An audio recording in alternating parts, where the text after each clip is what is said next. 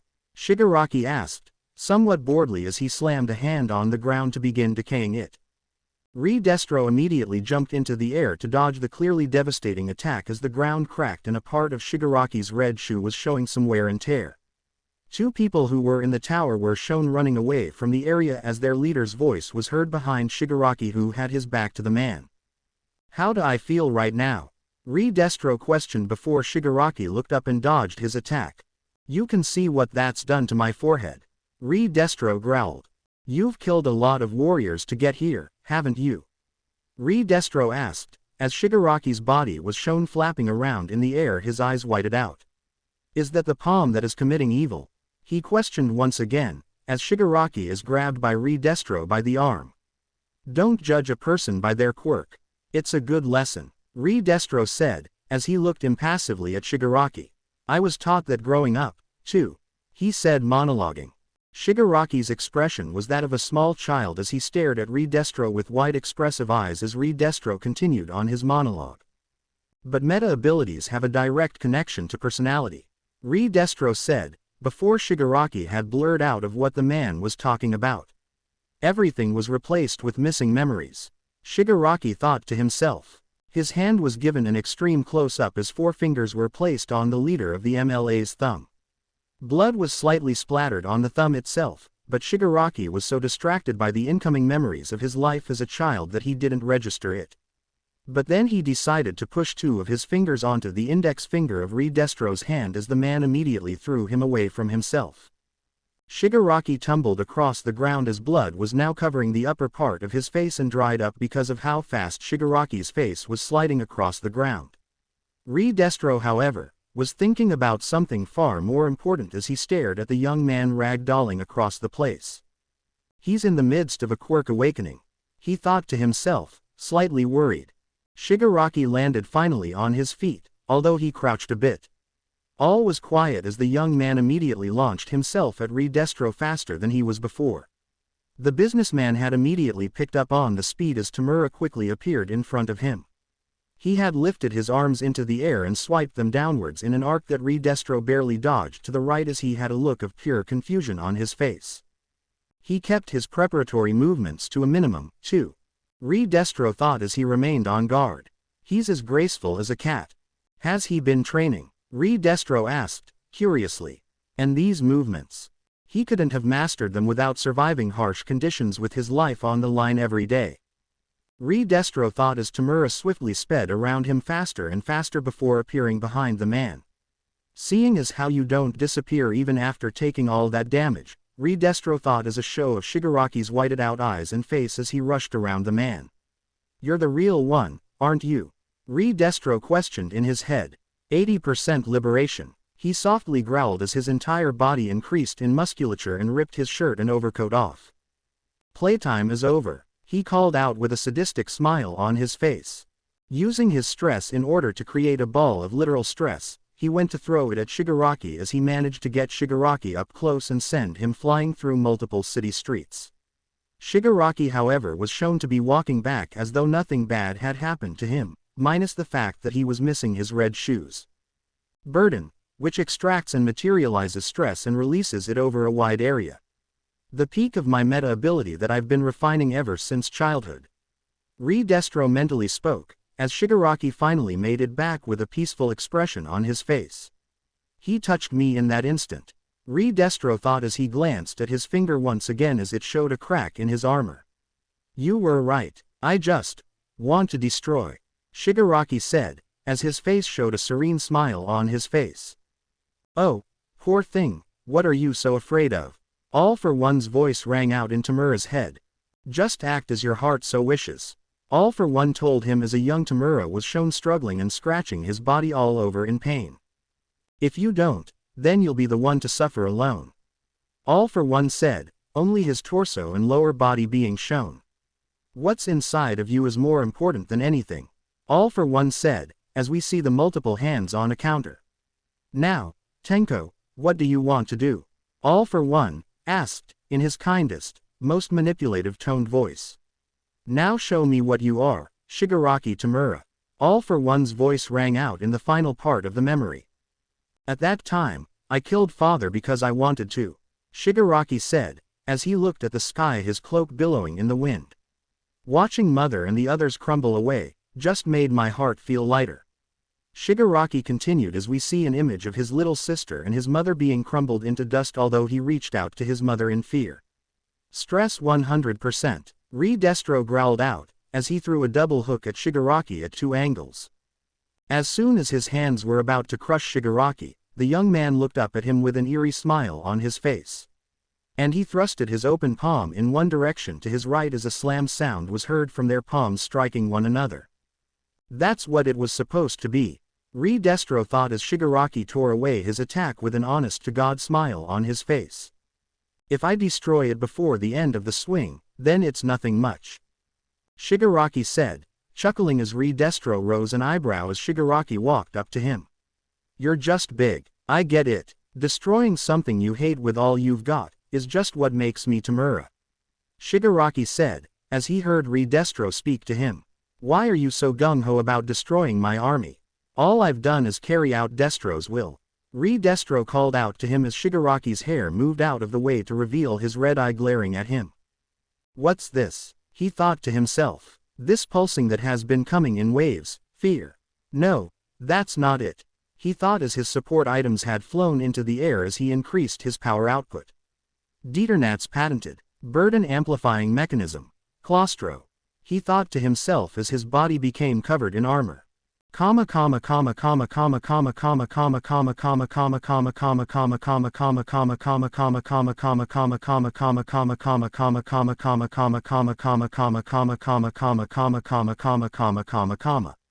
On the other side of town, Twice was seen carrying an unconscious Toga in his arms, as well as holding a slightly injured Twice without his mask on his face. He hasn't noticed us yet. Ow, I can't feel my arm, Twice called out, as they ran around the background of Shigaraki's fight with Destro.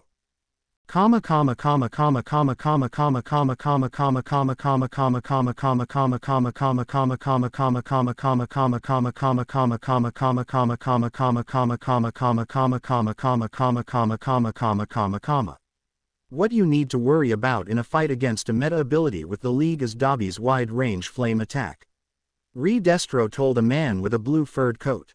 Jiten, you are the cornerstone of the Liberation Army, Destro said, as Jiten was shown moving around as fast as he could.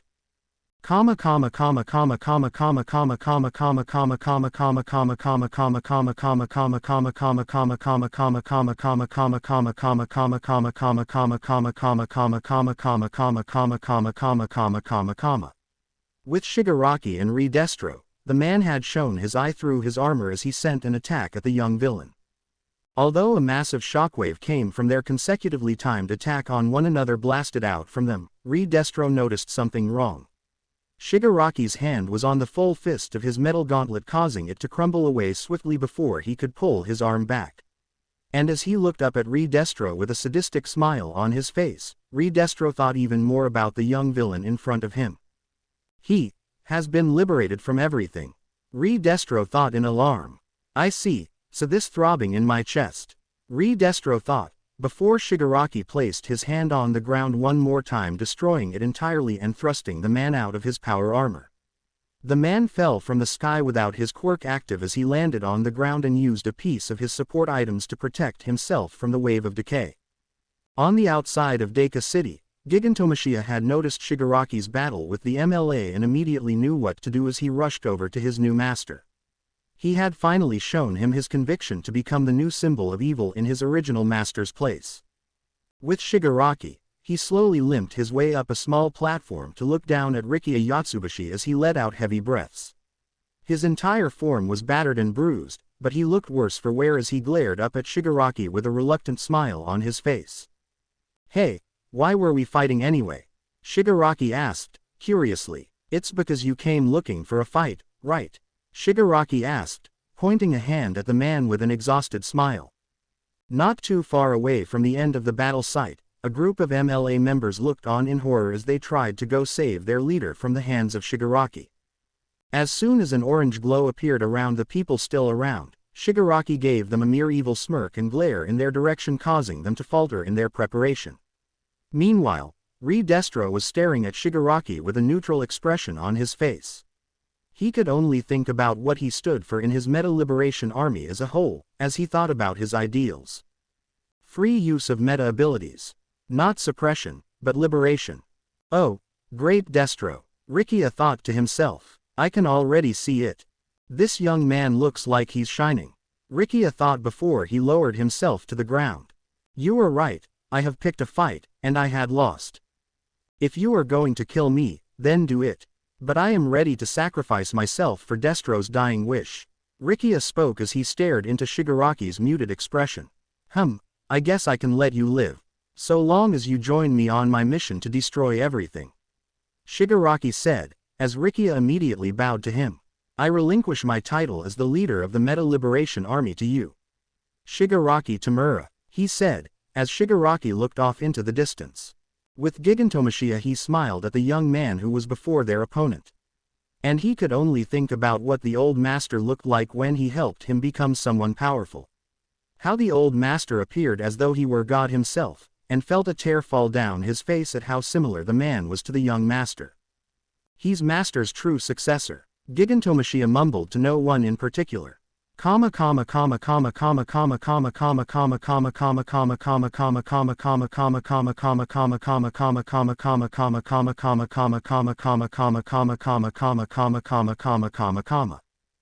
the other side of the city, Dabi was shown grumbling to himself as he glared at everyone who was looking at Shigaraki.